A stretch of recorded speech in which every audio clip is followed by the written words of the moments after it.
이렇게 좋은 날씨에 시원하고 또 햇빛도 없는 이런 좋은 날씨에 하나님께서 우리를 또 좋은 장소에서 예배 드릴 수 있도록 인도해 주신 것 감사드립니다. 특별히 오늘 야외 예배를 통해서 여러분들의 영혼과 또 지친 육체가 함께 회복되는 그런 은혜가 있기를 주님의 이름으로 축복합니다. 날씨가 좀 시원해지고 요즘에 또 우리 성도들 한 분 한 분씩 이렇게 비공식적으로 또 신방을 하는 시간들을 보내고 있습니다. 저는 이번 주에 잠시 교제를 했던 한 지체를 통해서 이런 말을 듣게 되었습니다. 저는 동행교회를 정말 사랑합니다. 저는 우리 교회 형제자매 한 사람 한 사람이 얼마나 사랑스러운지 몰라요. 동행교회라고 이름하여 모인 지 약 한 3년 정도 이제 지난 이 시점에 교회에 대해서 이러쿵 저러쿵 하는 이야기들을 얼마나 제가 목사로서 많이 들었겠습니까? 물론 또 교회에 대해서 참 많이 헌신하고 또 교회에 이런 점이 참 좋아요. 또 이런 점은 좀 우리 교회가 참 유니크해요 하면서 교회에 대한 여러 가지 이야기들을 제가 많이 들었는데 동행교회를 정말 사랑한다는 말은 처음 들은 것 같아요. 우리 교회는 이러면 더 좋을 것 같아요. 우리 교회는 이렇게 해서 참 이런 점들이 좀 특별해요. 이런 우리 교회에 대한 여러 관점 또 뭐 경험 또 어떤 면에서는 평가 이런 이야기들을 많이 공유하고 나누기는 했지만 정말 우리 교회를 사랑한다. 우리 형제자매 한 사람 한 사람을 사랑한다는 말은 처음 들은 것 같습니다. 저는 그 말을 들을 때 가슴이 정말 뜨거워졌어요. 교회를 사랑한다. 교회를 사랑한다. 나는 교회를 사랑하나? 혼자 그 생각을 하고 있었어요. 나는 교회를 목회하고 있고 나는 성도들에게 말씀을 전하고 나는 성경을 가르치고 이 전체적인 모임을 이끌어가는 그런 일적으로 내가 이 교회에 대해서 느끼고 있는 하고 있는 일들 말고 나는 정말 이 교회를 사랑하나? 라고 하는 가장 기초적이고 원초적인 질문으로 다시 저는 3년 만에 돌아가게 되었습니다. 우리는 흔히 교회에 소속되면 되지. 나는 교회 다니면 되지. 예배 잘 나가면 되지. 교회를 사랑까지 해야 하나? 라고 하는 마음들이 어쩌면 우리에게 있을지도 모르겠습니다. 교회를 사랑합니까? 라고 하는 이 질문은 먼저는 목회자로부터 시작해서 모든 성도들에게 다시 한번 오늘 이 말씀을 통해서 한번 생각해 보게 해주는 중요한 질문이라고 생각을 합니다. 먼저는 교회를 사랑하는가 라고 하는 질문에 앞서 교회는 무엇인가 라고 하는 것부터 좀 문제를 풀어가야 하겠습니다. 여러분들은 교회를 무엇이라고 생각하십니까? 혹은 교회를 정의하라고 한다면 여러분은 교회를 어떻게 정의하시겠습니까? 오늘 야외 예배 나왔는데 이렇게 질문하는 사람도 있을지 모르겠습니다. 목사님 교회에서 예배 드리지 않고 이렇게 밖에서 예배 드려도 돼요? 주아가 그러더라고요. 아니 오늘 교회에서 예배 안 드리면 어디서 예배 드리는데 예배를 교회에서 드려야지 밖에서 예배 드려도 돼요? 그럼 어떻게 생각하세요? 안 된다잖아요. 예배를 교회에서 드려야지 카페에서 왜 예배를 드리냐? 심지어 여기 이름이 이야기 카페인데 카페에서 예배 드려도 되냐?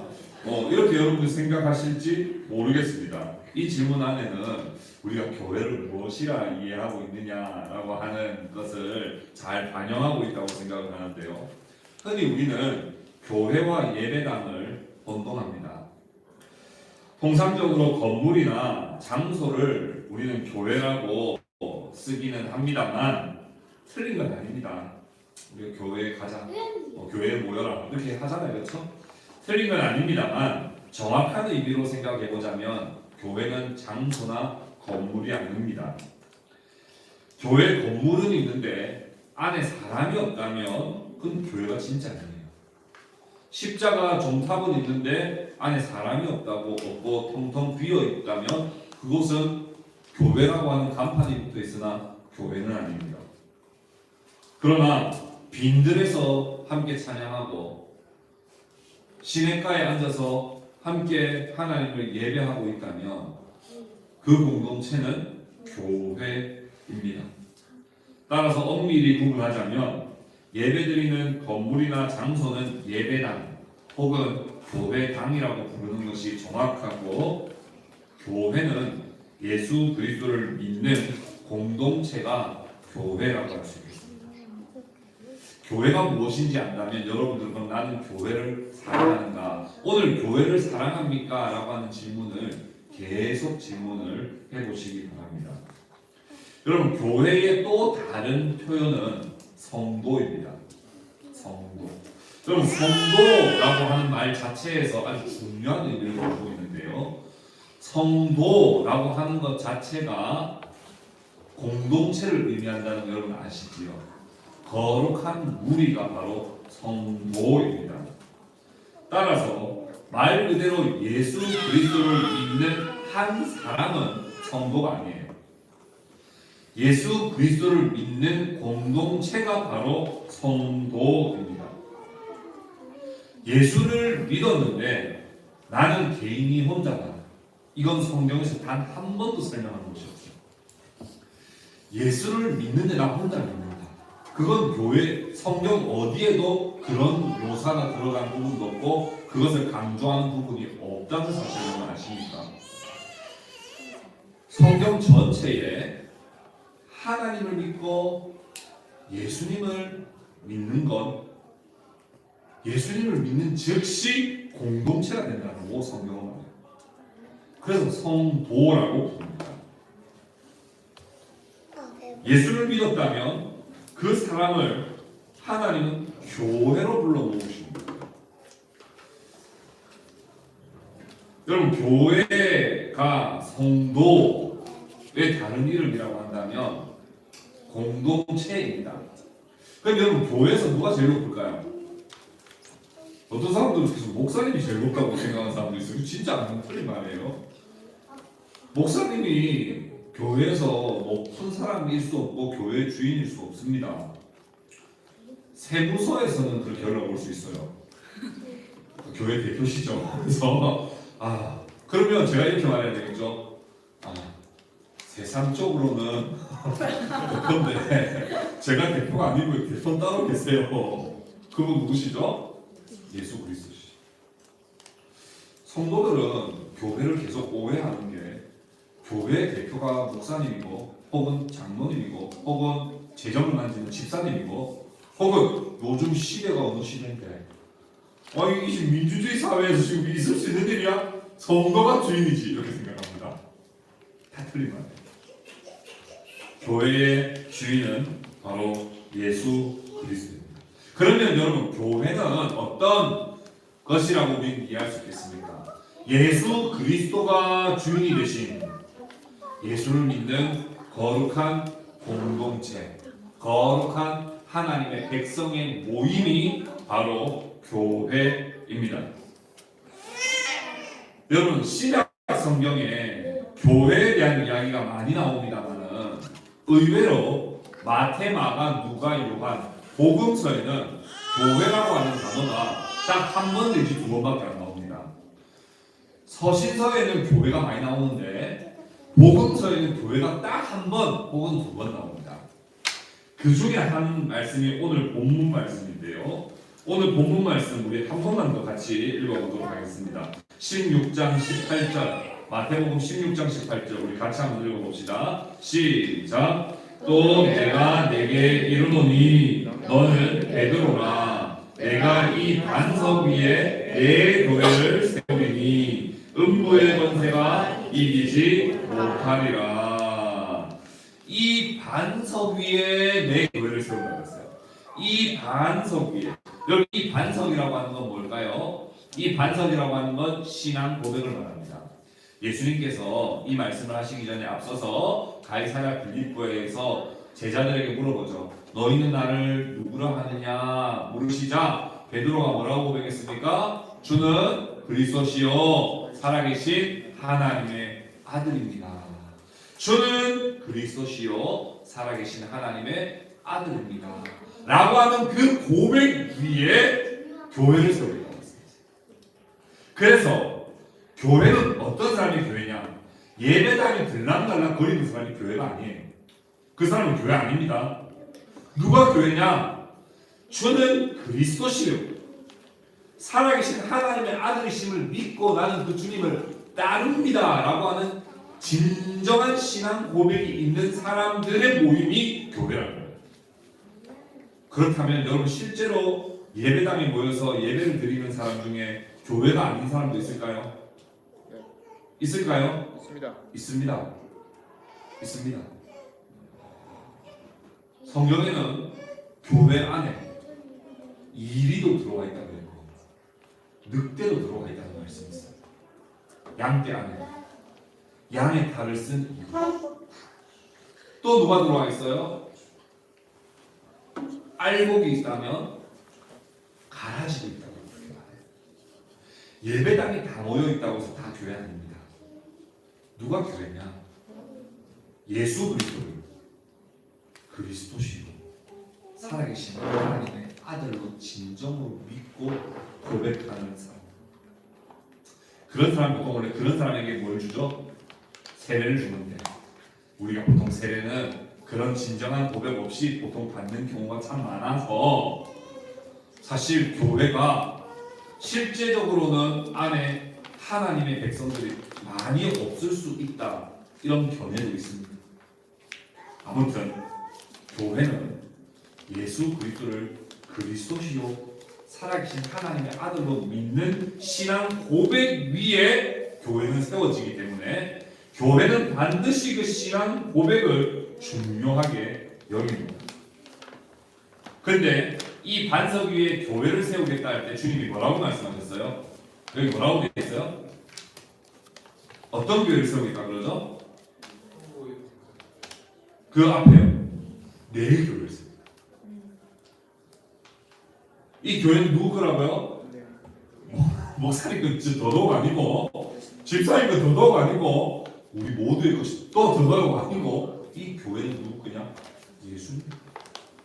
예수님이 나의 교회를 세우고 그렇다면 여러분 다시 또 질문합시다. 나는 교회를 사랑합니다. 우리는 흔히 교회가 싫은 이유들이 있어요. 목사님이 뭐 어쩌고 목사님이 우리 장로님이 어쩌고 진짜 저 사람 진짜 꼴보기 싫어. 우리 교회는 뭐 이런 시스템이 별로 안 좋아. 우리 교회는 뭐 이런 게 너무 불편해. 우리 교회는 뭐 벌레가 많이 나와. 우리 교회가 뭐 이상한 사람들이 너무 많아서 싫어. 교회가 싫다는 이유를 여러 가지로 들지만 사실 교회의 핵심은 이 교회는 주님의 교회예요. 내가 교회를 싫어하는 마음을 가지고 있다는 건 곧 주님을 싫어한다는 이유, 곧 예수님을 미워합니다. 내가 교회를 사랑할 이유가 있는 이유는 우리 목사님이 좀 부족할 수 있고 우리 옆에 성도가 여전히 연약할 수 있지만 그리스도께서 날 위해 죽으셨고 그리스도께서 이 교회를 세우셨기 때문에 나는 이 교회를 더 사랑합니다 라고 고백할 수 있는 겁니다. 에베소서 5장 25절에 이런 말씀이 있어요. 여러분 잘 아는 말씀들인데요. 남편들아 아내 사랑하기를 그리스도께서 교회를 사랑하시고 그 교회를 위하여 자신을 주신같이 하라 이렇게 말씀했어요. 이 말씀 우리는 어떻게 적용을 했냐면 남편들에게 아내 사랑할 때 어떻게 사랑해야 되는 줄 알아? 예수님이 교회를 위해 자신을 주신같이 그렇게 사랑해야 돼. 알겠지 남편들? 남편들 아시겠죠? 저도 남편인데 아시겠죠? 근데 이렇게만 적용하고 넘어갔는데 바꿔서 생각해보니까 이 말씀은 남편들에게 아내를 어떻게 사랑해야 되는지를 알려주는 말씀이기도 하지만 동시에 무슨 말씀이에요? 예수께서 교회를 어떻게 세우시고 교회를 어떻게 사랑하셨는지를 잘 보여주는 말씀이죠. 예수님께서 이 교회를 어떻게 세우셨다고요?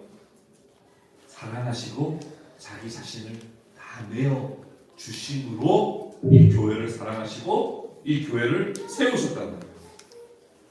여러분 우리가 교회 욕 함부로 할 수 있는 그런 데가 아니에요. 목사님 싫다고 함부로 욕할 수 있는 곳이 아니라고.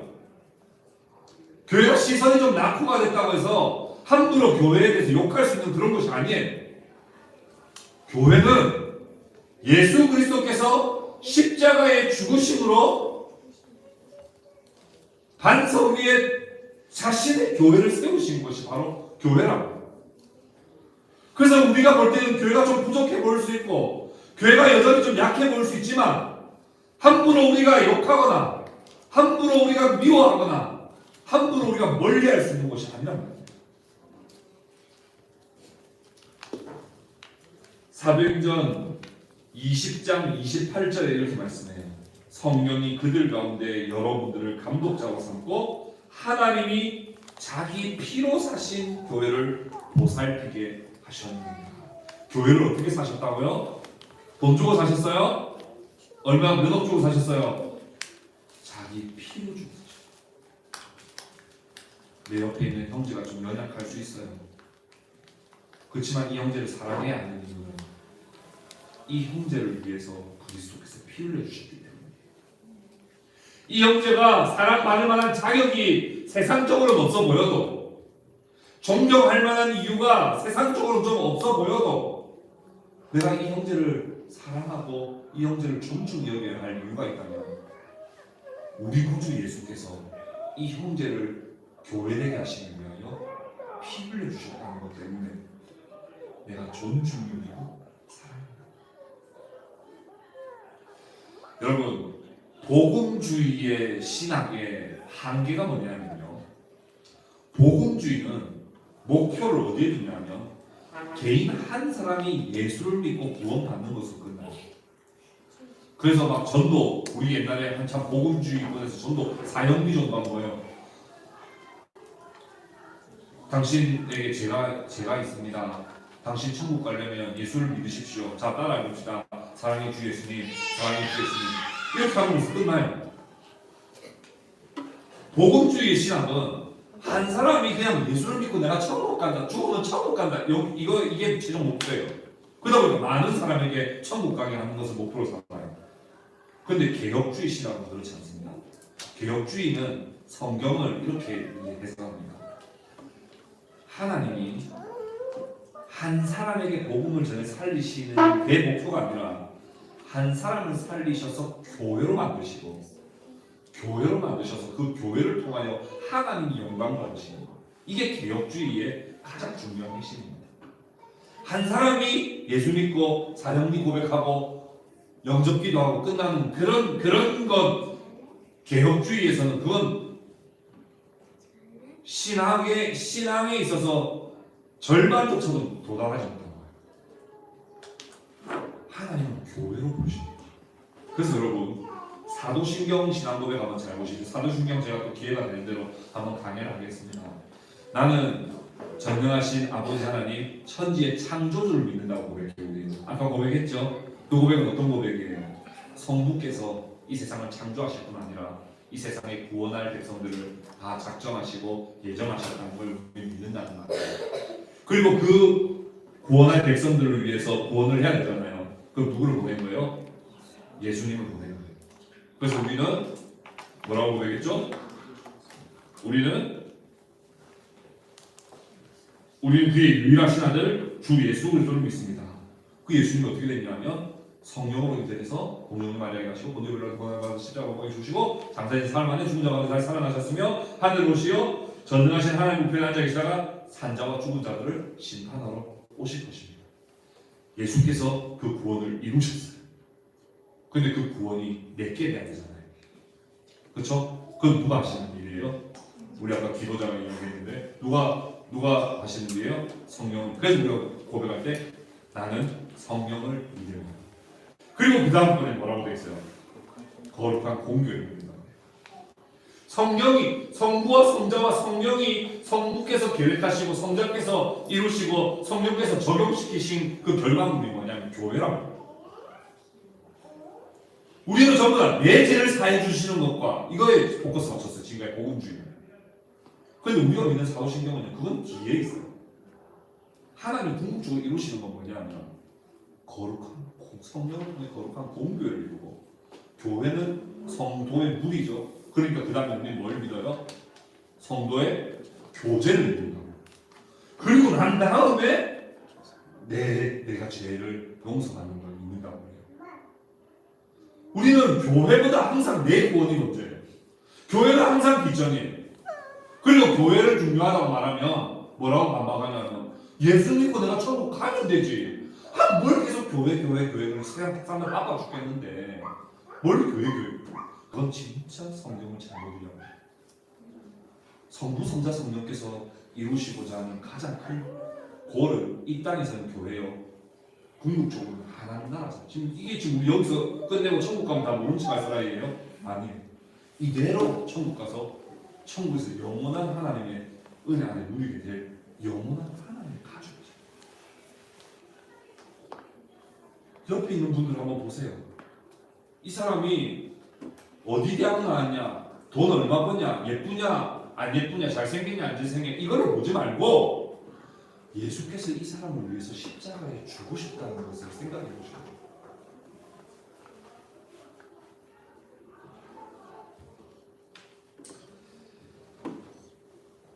어떻게 우리가 이 교회를 사랑하지 않을 수가 있겠습니까? 우리가 하나님을 믿고 은혜를 받은 백성이라면 어찌 교회를 미워하거나 교회를 귀찮아할 수 있겠습니까? 예수께서 자신을 내어주실 정도로 우리 한 사람 한 사람 교회를 사랑하십니다.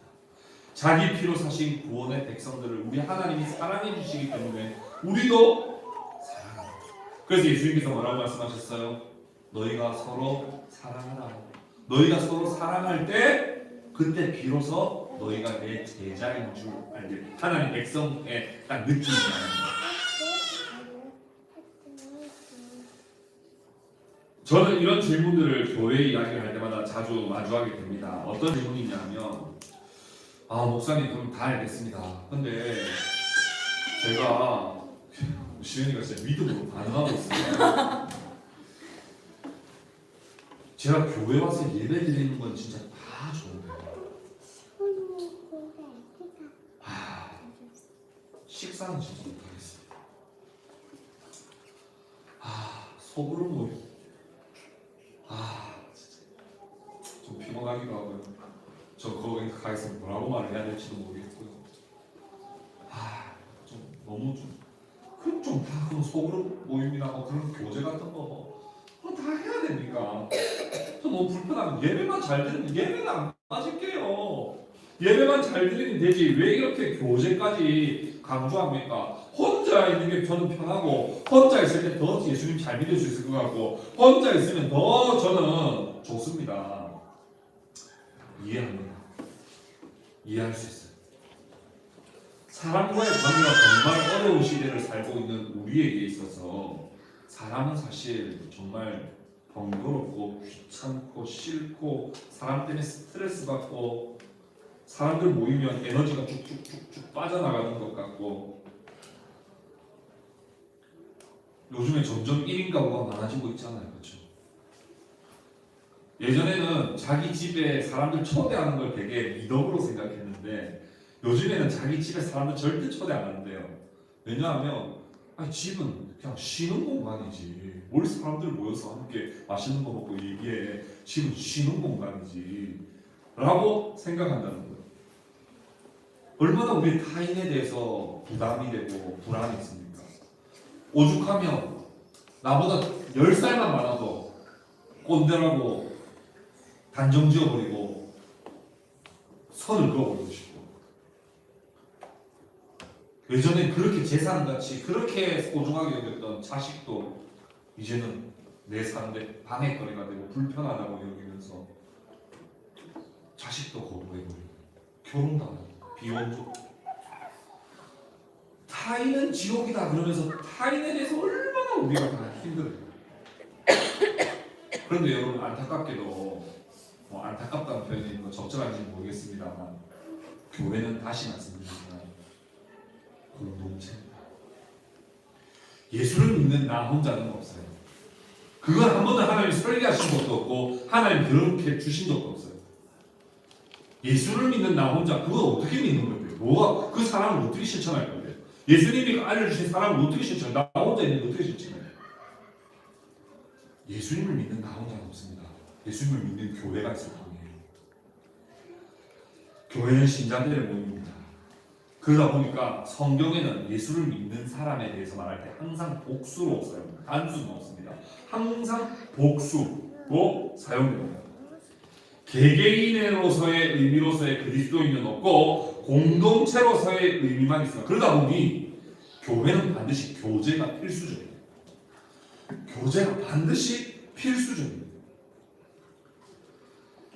복음을 받아들인 자들이 함께 은혜에 참여하는 교제, 각자에게 주신 은사를 서로 적용시켜주고 도와주는 데 사용하는 교제, 한 말씀을 듣고 함께 나누는 교제, 한 빵과 한 포도주를 마시지만 함께 은혜를 나누는 교제, 같은 신앙 고백을 하는 교제. 헌금도 교제인 거 아시죠 여러분? 헌금도 교제. 헌금의 주목적이 뭐예요? 구제거든요. 헌금 주목적이 구제예요. 사람들 옆에 있는 사람을 돕고 살리는. 그러니까 우리가 하는 신앙 행위조차도 하나도 개인적인 게 없어요. 다 교제고 다 타인과 함께 이루어지는 겁니다. 여러분, 교제라고 하는 교자가 사귀는 교자잖아요. 이게 서로라는 뜻이거든요. 성경에 제가 오늘 말씀을 몇 가지 읽어드리고 마무리하겠습니다. 성경에 보면요, 서신서 특히 교회들에게 주신 말씀을 보면요, 좀 더 개인적으로 뭘 하라고 하는 내용이 없습니다. 제가 말씀을 읽어드리고 찾아보라고 그랬는데 한 10몇 개 됩니다. 잘 들어보세요. 귀를 쫑긋하고 한번 잘 들어보세요. 사도행전 2장의 초대교회에 주신 말씀입니다. 그들이 사도의 가르침을 받고 서로 교제하며, 교제할 때 앞에 뭐가 붙죠? 서로라는 표현이 붙습니다. 서로, 한 명만 교제하려고 노력하는 것도 틀렸어요. 서로 교제하고 떡을 떼며 오로지 기도하기를 힘씁니다. 사도행전 2장 46절에 이렇게 말합니다. 날마다 마음을 같이하여, 날마다 마음을 같이하여 성전에 모이기를 힘쓰고 집에서 떡을 떼며 기쁨과 순전한 마음으로 음식을 먹고. 사도행전 4장 32절에 이렇게 말합니다. 믿는 무리가 한 마음과 한 뜻이 되어, 믿는 무리가 한 마음과 한 뜻이 되어 모든 물건을 서로 통용하고 자기 재물을 조금이라도 자기 것이라 하는 이가 하나도 없었더라. 로마서에 가볼까요? 로마 교회에 주신 말씀입니다. 로마서 12장 4절 5절에 우리가 한 몸에 많은 지체를 가졌으나 그 지체가 같은 기능을 가진 것이 아니니 이와 같이 우리 많은 사람이 그리스도 안에서 한 몸이 되어 서로 지체가 되어 됩니다. 로마서 12장 10절에 이렇게 말합니다. 형제를 사랑하여 서로 우애하고 존경하기를 서로 먼저 하며. 로마서 12장 15절 16절 이렇게 말씀합니다. 즐거워하는 자들과 함께 즐거워하고 우는 자들과 함께 울라. 서로 마음을 같이 하며 높은 데 마음을 두지 말고 도리어 낮은 데 처하며 스스로 지혜 있는 체 하지 말라. 갈라디아 교회를 이렇게 말씀했어요. 갈라디아서 6장 2절에 너희가 짐을 서로 지라 그리하여 그리스도의 법을 성취하라. 에베소 교회도 이렇게 말씀했어요. 에베소 4장 2절 3절에 모든 겸손과 온유로 하고 오래 참음으로 사랑 가운데서 서로 용납하고 평안에 매는 줄로 성령이 하나 되게 하신 것을 힘써 지키라. 빌립보 교회도 이렇게 말씀합니다. 빌립보서 2장 2절에서 4절에 마음을 같이하여 같은 사랑을 가지고 뜻을 합하여 한 마음을 품어 아무 일에든지 다툼이나 허용으로 하지 말고 오직 겸손한 마음으로 각각 자기보다 남을 낮게 여기고 각각 자기 일을 돌볼 뿐더러 또한 각각 다른 사람들의 일을 돌보아 그들의 기쁨을 충만하게 하라. 골로새 교회도 이렇게 말씀합니다. 골로새서 3장 16절에 그리스도의 말씀이 너희 속에 풍성히 거하여 모든 지혜로 피차 서로 가르치고 권면해라.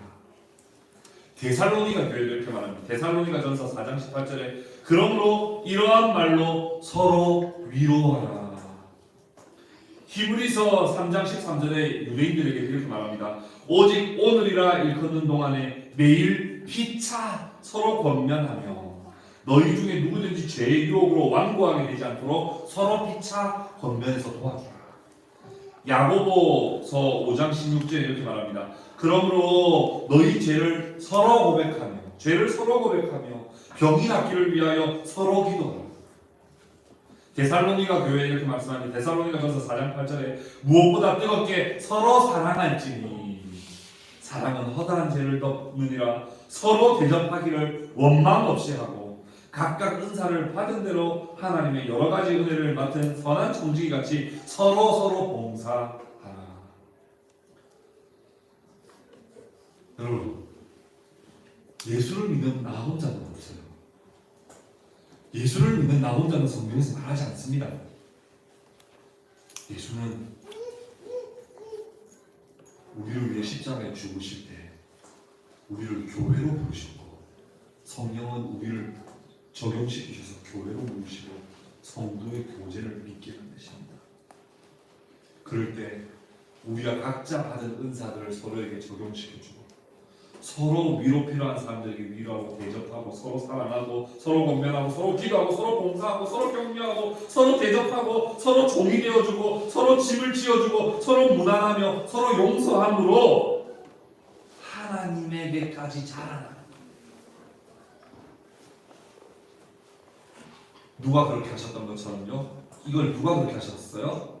성부, 성자, 성령이 세 위격이지만 온전히 한 분이시고 우리도 거기에 장성한 분량이 충만한 데까지 우리는 자라나요. 그래서 교회는 성부, 성자, 성령의 사역으로 세워졌지만 성부, 성자, 성령처럼 나되는 것이 바로 교회입니다. 서로에게 비난, 서로에게 짐이 되는 것 같고 서로가 성향이 다른 것 같고 서로의 주장이 다르고 서로 얼굴 붉힐 때가 있지만 하나님께서 나를 하나님의 사랑으로 다듬어 가시기 위해 내 옆에 있는 지체들은 가장 필요한 사람.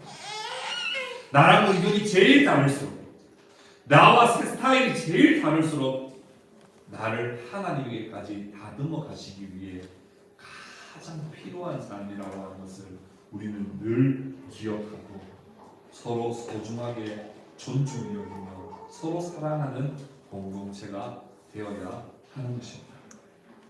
말씀을 맺겠습니다. 예전부터 그런 말이 있어요. 우리 신앙의 선배들이 교회 가까이 사는 것이 최고다 이렇게 말했어요. 교회에서 멀어지면 다 끝난다. 교회에서 제일 가까울수록 좋다. 교회 옆에 살면 더 좋다.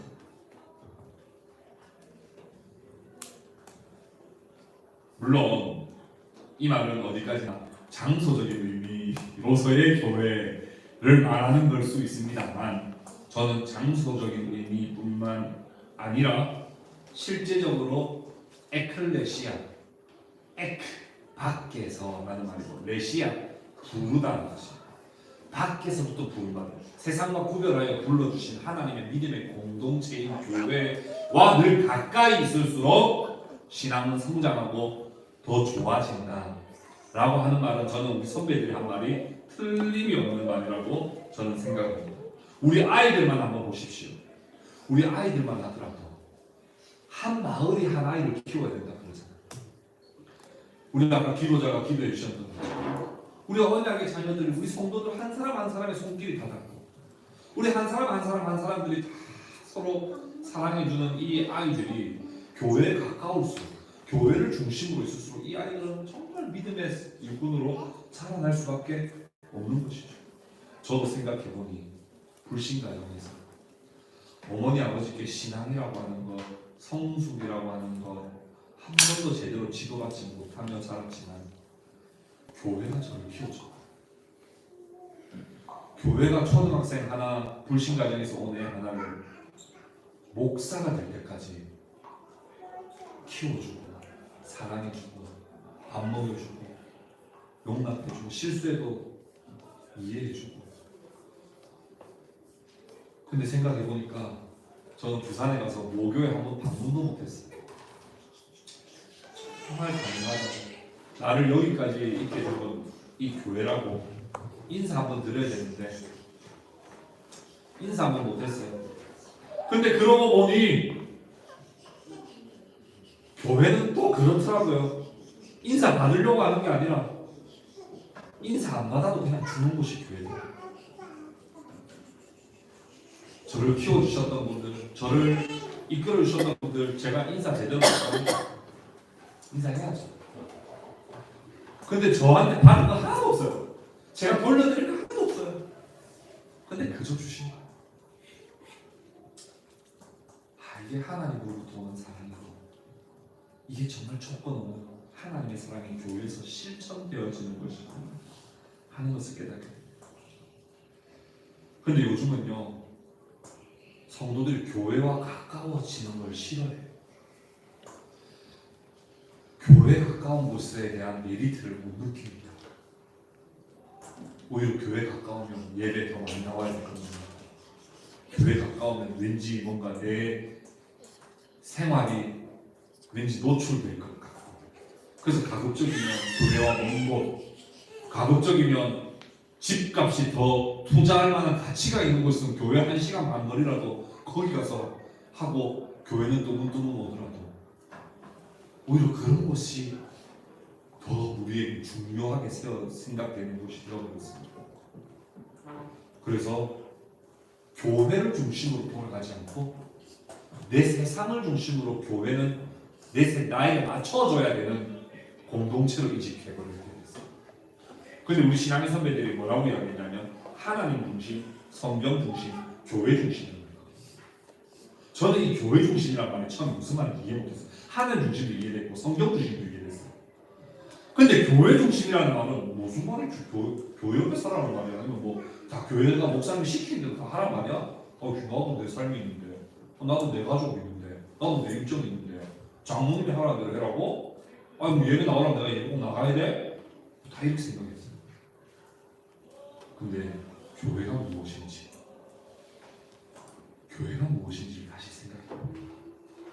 교회 중심이 된다는 게 뭔지를 알겠고 교회가 어떤 열매를 맺는지를 알게 되니까 교회 중심이 되고 교회를 사랑한다는 게 뭔지를 이제 조금씩 저도 알아가는 과정 가운데 있습니다. 여러분 교회를 통해서 사랑을 많이 누리시고 여러분 직장 가서 사랑을 실천하면서 사십시오. 교회에서 말씀을 배우시고 세상은 이해할 수 없는 방식으로 여러분 세상 나가서 사십시오. 여러분 교회에서 여러분들 인격이 많이 다듬어져서 세상에 나가서 사랑하면서 사십시오. 교회에서 정말 여러분들 날마다 새로워져서 세상 나가서 빛과 소금으로 사십시오. 이게 바로 교회 중심의 삶이 되는 것입니다. 여러분 교회를 사랑하십니까? 오늘 야외 예배를 통해서 함께 예배드리고 함께 교제하는 시간을 통해 우리 마음 가운데 교회를 사랑하는 마음이 싹 틀 수 있기를 바랍니다. 내가 우리 교회를 사랑합니다. 우리 교회는 나에게 너무 소중합니다. 라고 고백할 수 있는 그런 믿음의 공동체가 되었으면 좋겠습니다. 우리